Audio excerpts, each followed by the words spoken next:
The late afternoon sun dipped lower behind the towering skyscrapers of Washington, D.C., casting a fiery golden glow over the city that seemed to stretch on forever. The capital, known for its weighty history and power struggles, had taken on a slightly ominous tone as the glow of dusk crept along the Potomac River. The bustling streets outside the federal court fell quiet, except for the hurried footsteps of reporters, lawyers, and government officials moving quickly toward their fates inside the grand courthouse. This wasn't just any day in the heart of the nation's capital. It was a day that would be etched into the political history of America. The courtroom was ready for a showdown, not of lawyers or witnesses, but of ideals, two vastly different visions for the future of the United States. The case. A controversial lawsuit filed by a human rights organization accusing the Trump administration's hardline immigration policies of violating basic human rights and causing irreparable harm to immigrant communities. Inside, the air was thick with tension, as if the walls themselves were waiting to see how this clash of ideologies would unfold. The courtroom, imposing and cold, seemed to echo with the sound of anticipation as rows of seats filled with onlookers, journalists, and political operatives awaiting the beginning of what would be a historic trial. On one side of the courtroom sat Tom Homan, the former head of ICE, known for his unwavering defense of the Trump administration's tough stance on immigration. His stone-cold gaze swept across the room, his posture firm, like a man who had nothing to apologize for. He was there to defend the government's policies he believed were not only necessary but critical for the safety of the nation. No amount of protest would change his mind. He had seen too much, dealt with too many tough issues firsthand. To him, the law was black and white. Opposite him, in the gallery, sat Joy Behar, a fierce, outspoken advocate for progressive policies and a vocal critic of the current administration. She wasn't here by chance. She represented a voice that had been marginalized, a voice that demanded justice. Behar wasn't just a talk show host. She was the embodiment of resistance, someone who had spent years pushing for policies she believed could actually unite the country rather than divide it further. And today, she was ready to take on Homan and the establishment that supported him, with nothing but her wit and her beliefs as her weapons. As the judge finally banged his gavel, the room fell into a hush. Silence. The trial was about to begin. But this wasn't just a trial about immigration, it was a trial about America's soul. A trial that would force the nation to choose between two deeply conflicting views: who it was, who it should be, and where it was headed. The courtroom doors slammed shut behind the last of the latecomers, leaving a sense of finality hanging in the air. The heavy wooden doors, now closed, seemed to echo with a symbolic weight. Whatever happened here today would reverberate across the nation, shaping the discourse for years to come. This wasn't simply about legalities. This was a battle of principles, a contest of who could define the American dream. And with every passing second, it became more clear, this was only the beginning. It was the moment when all would be revealed. Would the nation continue down the path of harsh immigration policies, or would it turn a corner toward something more inclusive? As the judge called for order, the silence in the room deepened. Tom Homan's voice broke the tension, low and authoritative. We cannot protect this country if we do not protect our borders. Our policies are simply a necessity. In the row across from him, Joy Behar didn't flinch. Her response was immediate, her voice sharp with the conviction that had earned her millions of viewers. And those policies have led to racial discrimination and violations of human rights. Her words hung in the air, and for a moment, you could almost hear the collective breath of the room being held. The battle of words, ideologies, and values had begun, and it was going to be a fight that would push both sides to the edge of reason.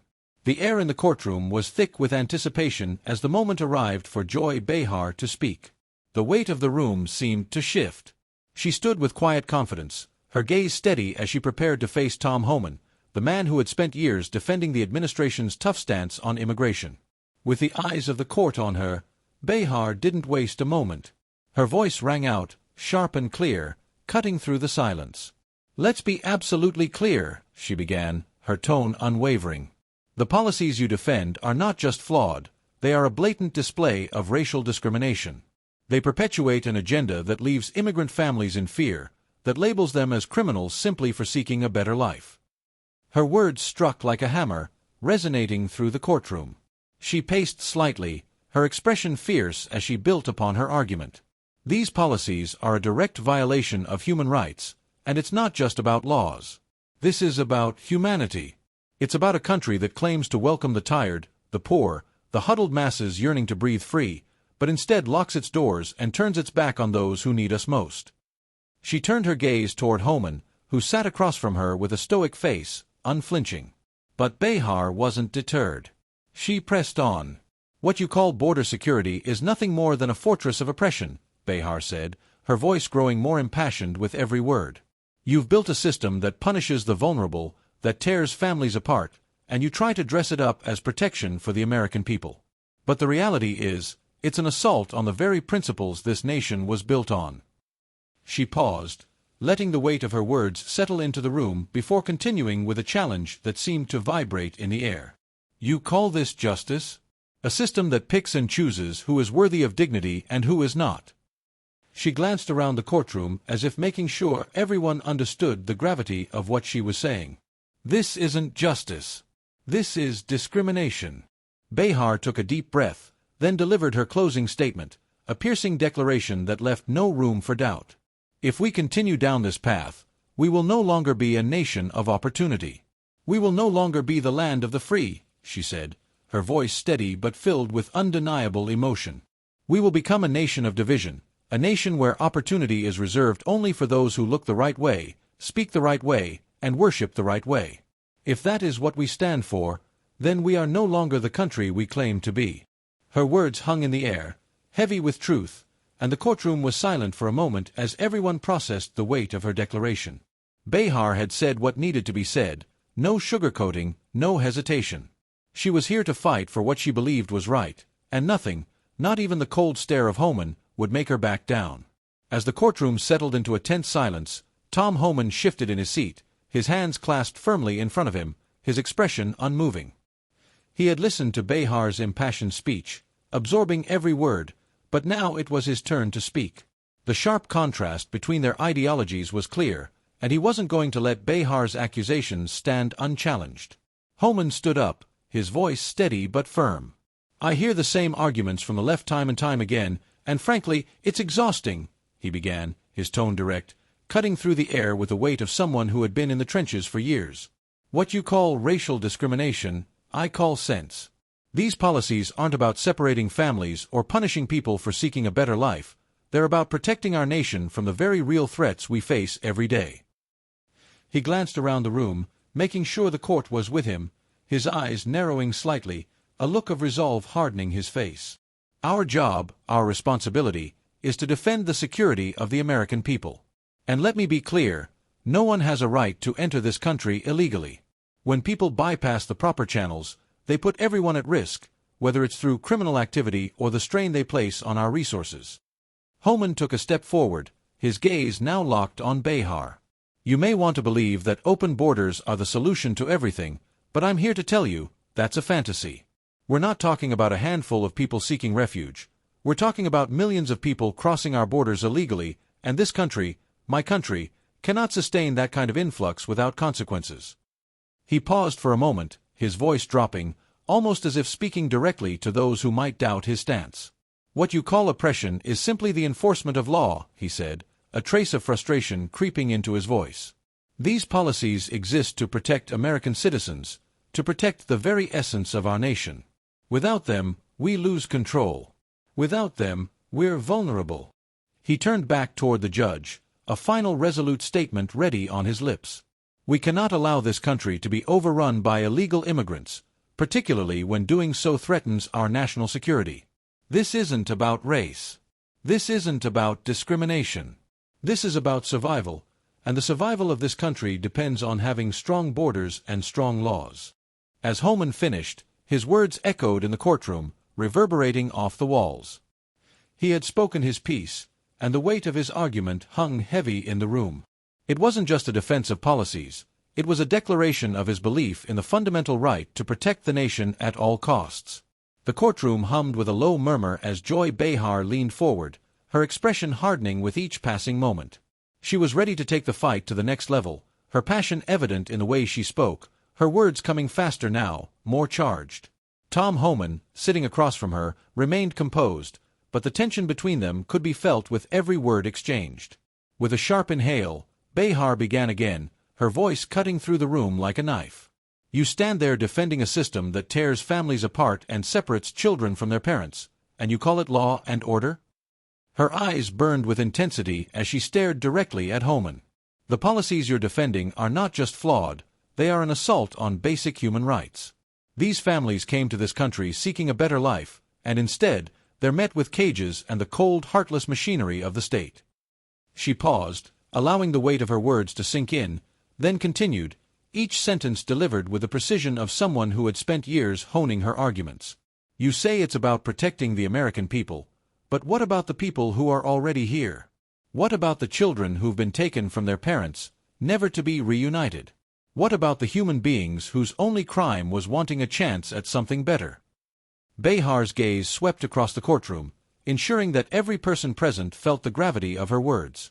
This is not the country we were supposed to be. This isn't the America that values freedom and justice for all. Her voice grew more fervent, echoing in the chamber. We're witnessing the destruction of the very values this nation was built upon. Tom Homan shifted in his seat, his jaw tightening. He wasn't going to back down. With a steady breath, he rose to respond, his voice calm but forceful. You're speaking in absolutes, Joy, but you're ignoring the reality that's staring us in the face. These policies aren't about punishing people. They're about protecting the people who are already here, the people who play by the rules, who work hard to build their futures. He paused, locking eyes with Behar, then continued, his tone unwavering. You want to talk about human rights. What about the rights of the American citizens who are affected by illegal immigration? What about the families whose lives are disrupted by the strain of illegal immigrants overwhelming our healthcare, our schools, and our social services? Homan took a step forward, his voice growing more intense. This isn't a game. This is about national security. We cannot allow the flood of illegal immigration to continue unchecked. These policies are necessary to maintain order and to ensure that our country remains safe. He looked directly at Behar, his eyes hardening with resolve. You can call it whatever you want, oppression, cruelty, but the truth is that without these policies, the chaos will only worsen. And when that happens, it's not just the immigrants who will suffer, it's the very fabric of this nation. Behar wasn't about to let him off the hook so easily. She leaned in again, her voice rising in defiance. You call it order, but it's chaos. At the most basic level, you're ignoring the fact that these are human lives we're talking about, human beings who are being treated as less than, who are being punished for trying to survive. She shook her head, her voice laced with disbelief. And you're willing to sacrifice these people in the name of security? In the name of fear. The courtroom was silent, the tension palpable. Behar's final words hung in the air like a challenge, a declaration of what she saw as the moral cost of Homan's policies. The battle lines had been drawn, and the war of ideals was far from over. Behar's closing statement echoed throughout the room, her voice carrying with conviction. We are witnessing the destruction of the very values this nation was founded on. The intensity of the courtroom shifted slightly as Behar decided to pivot the conversation. She was relentless, and now she aimed to bring in a new element, one that would add a new layer to the debate, bringing it beyond borders and immigration.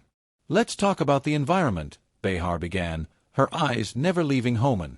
You sit there defending policies that restrict immigration, yet you refuse to acknowledge the growing crisis we are facing, the environmental crisis. People from countries ravaged by climate change are fleeing their homes, and what do you say to them? Stay out. You don't belong here. You are the very reason people are forced to leave their homes in the first place. She paused, letting the magnitude of her statement settle in. The room seemed to hang on her words as Behar continued, the climate crisis isn't something that's far off in the future, it's happening now. It's causing mass displacement, and instead of recognizing this as a humanitarian issue, the right chooses to shut the door and lock it. Behar leaned forward, her voice gaining strength with every word. The truth is, we are all interconnected. People fleeing the devastation of climate change deserve compassion, but your policies only deepen their suffering. The floods, the wildfires, the droughts, these are the realities of the climate crisis, and they are forcing millions to migrate. And yet you choose to turn them away. You choose to ignore the root of the problem. This isn't just about borders, this is about survival. Homan sat motionless for a moment, processing her words. His expression remained cold, his gaze unwavering. He had heard these arguments before, but now was the time to respond, and he wasn't going to let her narrative stand unchallenged. "Look, Joy," Homan began, his voice firm and controlled. "I don't deny that climate change is a serious issue. I'm not blind to the challenges the world faces.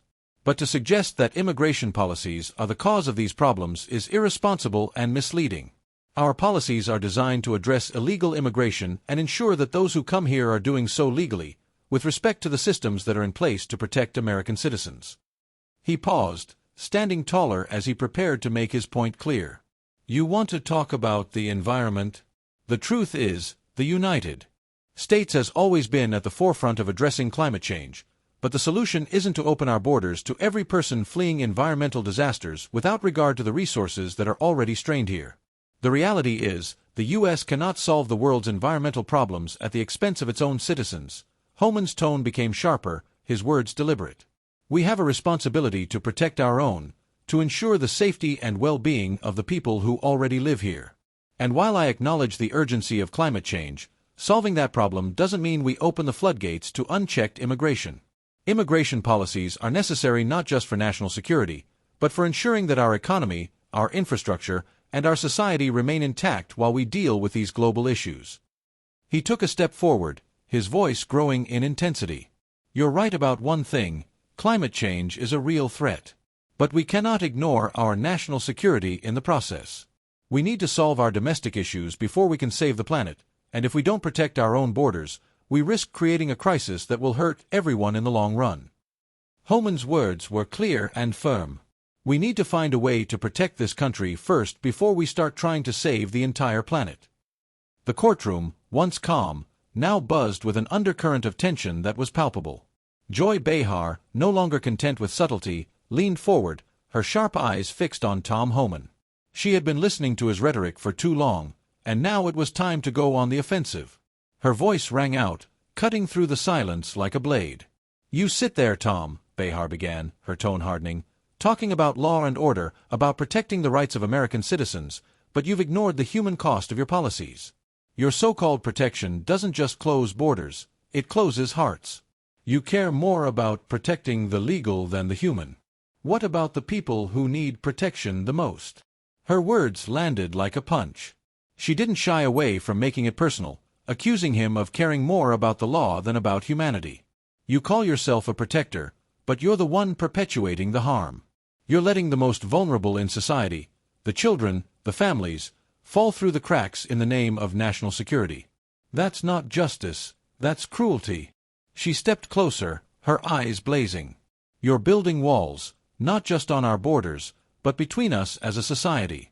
And for what? For a few pieces of paper? For the illusion of safety? How many lives are you willing to sacrifice to maintain that illusion?" Homan's expression hardened, his jaw tightening. He had heard it all before, but now, with every word Behar spoke, the gravity of the conversation increased. This wasn't just about policies anymore, it was about the moral high ground, and Behar wasn't letting up. He leaned forward slightly, his voice steady but filled with undeniable authority. "I don't apologize for wanting to protect this country," Homan shot back, his eyes locking onto Behar. "The government's job is to serve and protect the American people, not people who are coming here illegally, disregarding the very laws that keep this country running. That's what the law is for, to ensure fairness and to maintain order. We can't afford to waste resources on people who break the law before even stepping foot in this country." His voice rose, but it was controlled, the weight of his words felt in every syllable. "This isn't about what's convenient or what sounds good. This is about protecting citizens who follow the rules, citizens who deserve the safety and security that our laws provide. There's no room for compromise when it comes to protecting our country from those who would take advantage of it." The room fell silent for a moment, each person feeling the gravity of his words. Homan had drawn his line in the sand, refusing to back down. But Behar wasn't finished. She took a deep breath and leaned in again, her eyes never leaving his. "Tell me, Tom," Behar said, her voice cutting through the tension, "how can you call it justice when the most vulnerable, the ones who need our help the most, are turned away with nothing but the cold metal of your border walls in their face?" She paused for effect, allowing her words to sink in. How can you call yourself a protector of this country when you're willing to let the weakest among us suffer? Her final question hung in the air, a challenge, a demand for accountability. Bahar had forced Homan into a corner, and she wasn't backing down. The debate had escalated, and there was no turning back now. The tension in the courtroom reached its peak as Joy Bahar prepared for her final assault. She had been waiting for this moment, the moment when she could turn the tide of the debate, the moment when she would bring out her most powerful weapon. Without a word, she motioned to her legal team, who brought forward a projector. The lights dimmed, and the screen flickered to life. Bahar's voice rang out, filled with certainty. "Let's talk about reality," she said, pointing toward the screen. "You can sit here all day and claim that your policies are about safety and law and order, but this is the real cost of your so-called solutions." The screen displayed a series of videos, footage from several incidents of violent clashes between law enforcement and immigrants at the border. There were images of families being torn apart, children crying as they were separated from their parents, and moments of tension between peaceful protesters and riot police. The images were raw and emotional, a stark portrayal of the consequences of the policies Homan had spent the entire trial defending. "These are not isolated incidents," Bahar continued, her tone sharp as a blade. "This is the result of a system that dehumanizes those seeking refuge, a system built on policies that see people as threats instead of human beings. These are not criminals. These are families. These are children. These are people fleeing from violence and environmental disaster, and you're treating them like they're the enemy." She paused, letting the weight of the images hang in the air, challenging Homan to respond. The courtroom was silent. The only sound was the faint hum of the projector. Bahar turned to face Homan directly. "How do you explain this? How do you justify these images with your so-called secure borders?" Homan's face remained stoic, though his jaw tightened. He knew this moment was coming, but he was prepared. He stood, his voice calm but unwavering, ready to dismantle the accusation. "First of all, let me make one thing clear," Homan began, his voice strong, his eyes locked on Bahar. "These are individual incidents, isolated moments that do not represent the entire picture. Every policy has its flaws, but that does not mean the entire system should be condemned. These videos are heartbreaking, yes, but they're not the reality of the entire process. They are anomalies, moments where the system didn't work as it should. But to use them as a blanket condemnation of our immigration policy is irresponsible." He took a step forward, his tone growing more intense. "What you're ignoring, Joy, is that we are facing a crisis. This isn't just about one child or one family, this is about national security. And when millions of people cross the border illegally, we are left with no choice but to act. We can't afford to be sentimental when it comes to protecting this country." Homan paused, his gaze sweeping across the courtroom. "You can show me all the videos you want, but the truth is, we cannot let a small group of people take advantage of a crisis to undermine the safety and security of this nation." The room fell silent again as Homan's words hung in the air, heavy with their meaning. He had drawn the line. Bahar's emotional appeal had been met with hard-edged logic, and now there was no more room for negotiation. The debate had reached its zenith, and both sides had made their cases. Homan's final words were sharp, deliberate, and undeniable. "We cannot allow a few individuals to exploit this situation and weaken the very foundation of our national security. If we do that, we risk losing everything." And the courtroom, still echoing with the intensity of the final exchanges, slowly began to quiet down as the debate reached its natural conclusion. Joy Bahar and Tom Homan had both made their cases, Bahar with her passionate defense of human rights, and Homan with his steadfast commitment to national security and border control. But while their voices had fallen silent, the ripple effects of their words were only just beginning to be felt. Outside the courtroom, the public's reaction was swift. News outlets were already buzzing with coverage of the trial, each channel offering its own take on the fiery exchange. Some praised Bahar for her moral clarity, lauding her for standing up for the most vulnerable in society. Others, particularly conservative outlets, defended Homan, framing his arguments as pragmatic and necessary for the protection of American citizens. The camera zoomed in on the crowd outside the courthouse, where a small group of protesters had gathered, some holding signs with slogans like "Justice for Immigrants," while others waved placards reading "Secure our borders." The public was divided, the passion from both sides palpable, each side believing they had won the moral high ground. As the judges retired to deliberate, the courtroom itself became a place of eerie stillness, the echoes of the debate lingering long after the final words had been spoken. A hive of speculation, the thoroughness of the arguments from both Bahar and Homan had left everyone wondering who had the stronger case. Could Bahar's appeal to human rights resonate enough to sway public opinion, or would Homan's focus on national security and the integrity of immigration law prove to be more convincing in the long run? The thrum of debate continued to pulse through the media as the story moved beyond the courthouse walls. Social media exploded with posts, memes, and comments on both sides of the issue. Online polls were posted, some claiming that a majority of Americans were fed up with the current state of immigration and supported stronger borders, while others argued that the country needed to open its doors to those seeking asylum, especially in light of environmental and economic crises abroad. Even within the courtroom, as the final gavel was about to be struck, the thoroughness of the arguments was evident. The judges seemed conflicted, weighing the broader consequences of the case. It wasn't just about interpreting the law, it was about deciding the direction the country would take on some of its most contentious issues. After hours of deliberation, the judge rose to announce the outcome. There has been no consensus between the two sides. Both have presented compelling arguments, and both have held their ground firmly. It is clear that this issue, much like the policies it addresses, will require further discussion and resolution.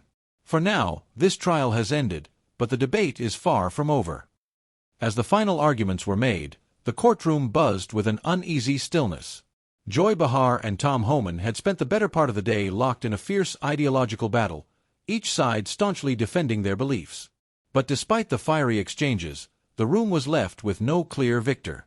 The gavel finally fell, signaling the end of the trial, but the atmosphere remained thick with anticipation. Both sides had presented their cases with passion and conviction, but the judge knew better than anyone that the issue at hand wasn't something that could be solved in a single day. The deep ideological divides were not something that could be easily bridged.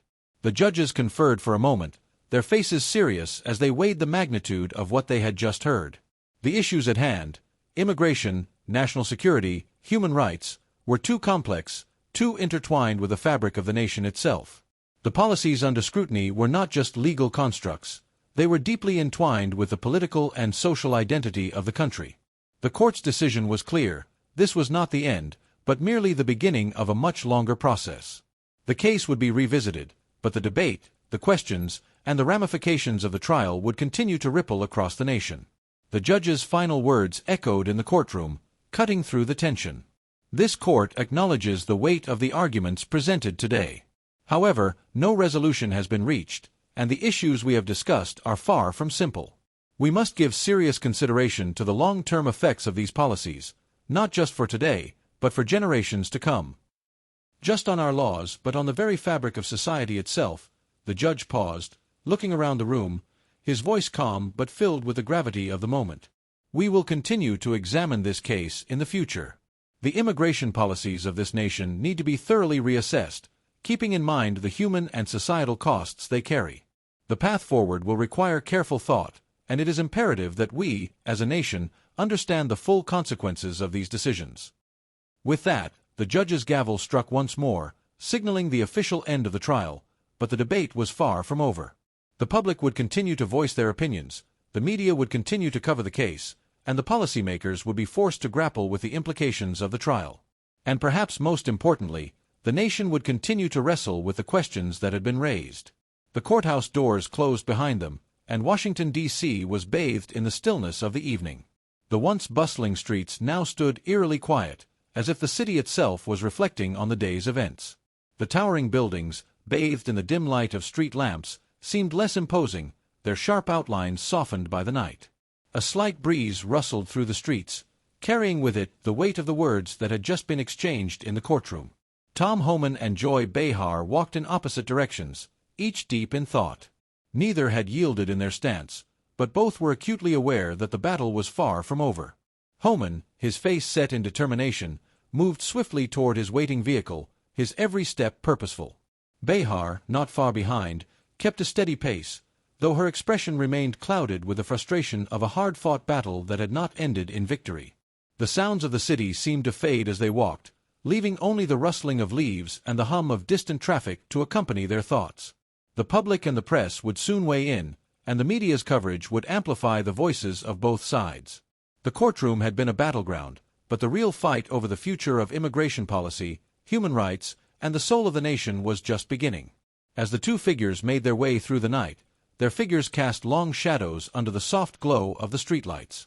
The trial might have concluded, but the debate would continue to shape the nation's discourse for years to come. The judges' words echoed in their minds, marking the somber end to a tense and unresolved confrontation. There has been no consensus between the two sides. The issues raised here will need to be further examined, and the policies that govern this nation's borders and immigration will continue to demand careful consideration. And so, the courtroom went quiet, but the war of ideologies raged on, its consequences yet to be fully realized. The future of America, shaped by the debate over security, compassion, and the American dream, remained an open question, one that could not be answered in a single trial or by a single verdict.